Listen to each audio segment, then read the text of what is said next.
Red Holmes here for Red Tractor Nation. I'm here in DuQuoin, Illinois at Red Power Roundup 2021, hosted by Chapter 32 of the International Harvester Collectors. And I actually stopped Kevin Barger as he was driving down through here, and I said, get down off that bee and tell me a story about it. He has a great story about this. Where'd you get the bee, Kevin? I bought it from a guy up in Edwardsville, Illinois. Okay. Now, Edwardsville is still in southern Illinois, as we say, but it's just a little bit north of DuQuoin, right? It's close to St. Louis. Close to St. Louis, so it's over, and it is famous for having Southern Illinois University? Okay, Edwardsville, the Edwardsville campus of Southern Illinois University. And why did you want the bee? We used to have one, and I've been wanting one. When you say we, let's talk about who the we is, your family. Now, your grandparents started out farming down here in this area, right? Because you're from an hour south of here. Because you're from Harrisburg, Illinois, right? Right. Okay, for Harrisburg, which is an hour south of here. Well, that's darn near Kentucky. Not quite. It's darn near Kentucky. If you step outside the front door, will you fall in the Ohio River? You're close. Oh, close enough. There you go. So your family, your grandparents had a dairy farm down there? So they had dairy cattle. They also farmed some crops. What kind of crops did they farm? We used to do hay and corn and beans. Hay, corn, beans, the standard issue. Tell me about, you were telling me about your grandparents were one of the recipients of electricity in this area, one of the first farms. Was that during the rural farm electrification thing? I don't know exactly what year that was, but I think it's in the late 40s or early 50s. Wow, late 40s, late 50s, they finally got electricity. And before that, it was all hand milk. Dairy farming, hand milk and dairy farming, hand cream separating, the whole shot. The whole shot. The whole shot. And what they used the bee for?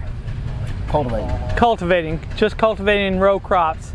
So then after your grandparents were not farming anymore, who took over the business? Dad took it over.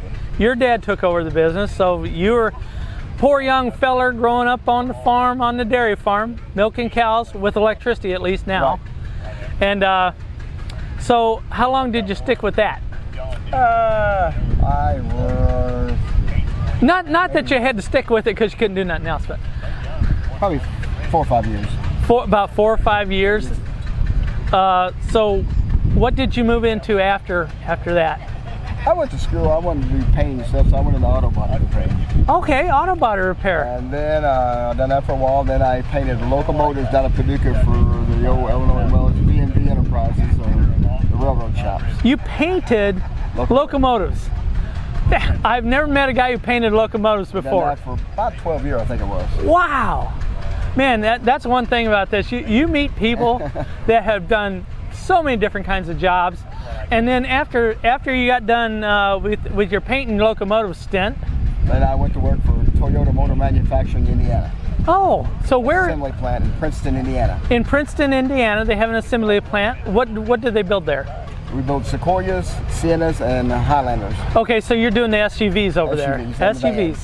So Toyotas are actually, would you say American-made cars now almost? They're American-made cars. That's an American-made car, so don't be dissing our Toyotas anymore, right? So, where did you find the bee at, this bee? This bee was up at Edwardsville. So this one is Edwardsville. Okay. And you wanted a bee because you had grown up on the bee. Right. Okay. I drove way down in Arkansas to buy the first one, but it wasn't worth bringing home, so I didn't bring it home. Oh, so you did one of my deals where you take a trip to look at a tractor and decide it ain't worth hauling back. Well, 4.5 hours one way. But it was a pretty drive, right? Yeah. So, but you found this one closer to home. Right. Excellent. So, what kind of shape was it in when you got it? Just like it is now. Just like it is now. I ain't done anything to it. Not a thing. So, do you think it has been gone through and someone did at least some paint and restoration? He has redone the motor and it has dome pistons in it now. It's supposed to have the horsepower of a Super C. Really? So he dropped the high dome pistons in it. So now he's got higher compression. Right. So now you got more horsepower. Oh, that is fantastic. Well, B has always been on my list of acquisitions because I like the side over there where I could throw my girlfriend in there. Don't tell my wife. That would be fun to do. And I see you got a tag-along hooked to the bar in the back, a little tag-along seat, and your son Tyler was in it when I saw you. So that's pretty cool. So I bought 2 more A's. 2 more A's? Built me a buddy seat over there. I bought the first A, and I thought it was too good to cut up to make one, so I bought another A, and I'm gonna put a buddy seat over there. Oh my goodness. Well, and then we'll go through the rear end, still making some noise, which they all make some noise on the internationals, but I think I can quieten it down a little bit. Clicks and clacks and whines, then I'll restore it. Fantastic. So basically you're up to 3 tractors now, huh? Oh, I got some cases too. I have a 36 F20, 40A, a 45A, a 53 case, and a 53 case VAC 14, and a 44 case SC. Well, I'm glad to see that you're an equal opportunity collector. And I forgot, I have a money pit. Oh no, don't we all? And what would that money pit be? It is a Alice Chalmers C, and it's a 44. Okay. What do you call a money pit? It was my FFA chapter's tractor. Okay. They got it, gave to them in '78. Our ag teacher totally went through it in about 2001 and overhauled it, new sleeves, new valves, everything, and he never started. They just oiled it all up real good, never put oil in it. And he retired, and then they had some more teachers, and they got to messing with it, and they messed the connecting rods all up on it and everything. Okay, wait a minute. So the story with this is, I'm a big FFA supporter. I was an FFA guy myself.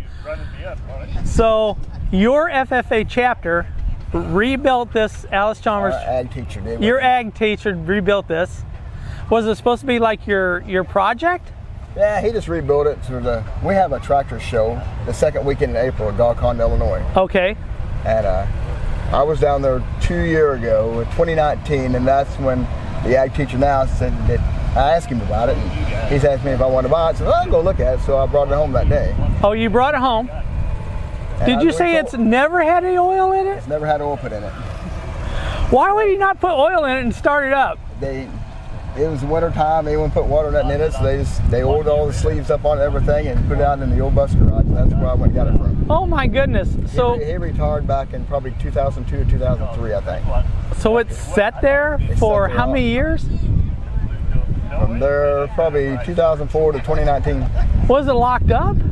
Well, the only reason it was locked up is because someone had took it back apart, and it had 10,000 under crank in it, and they had 20,000 under rod bearings in it, and they had locked it to the. Oh. I thought it was locked up, so I started pulling it, and I pulled the rims off of it because it had slip rims on it. Okay. Trying to get it broke loose, and then once I tore it apart, I figured out why, because they had it locked to the crank. So tight. Yeah, they had it locked to the crank. Somebody didn't use a micrometer, or somebody didn't read the packages, did they? So he had it all put together, and then I guess maybe some more kids took it back apart. And we went through 2 or 3 ag teachers. So. Well, you know what? Yeah. So every class from year after year after year tore it apart and put it back together, and sometimes we just don't pay attention to what's going on, especially if you never try to start it up. I'm glad you at least have a few IH tractors laying around, you know. Otherwise, we wouldn't have let you in here today. That's right. Well, Kevin, thanks a lot for sharing with us. Thanks a lot for telling us your story, and I appreciate you being an IH guy, at least for the day. All right.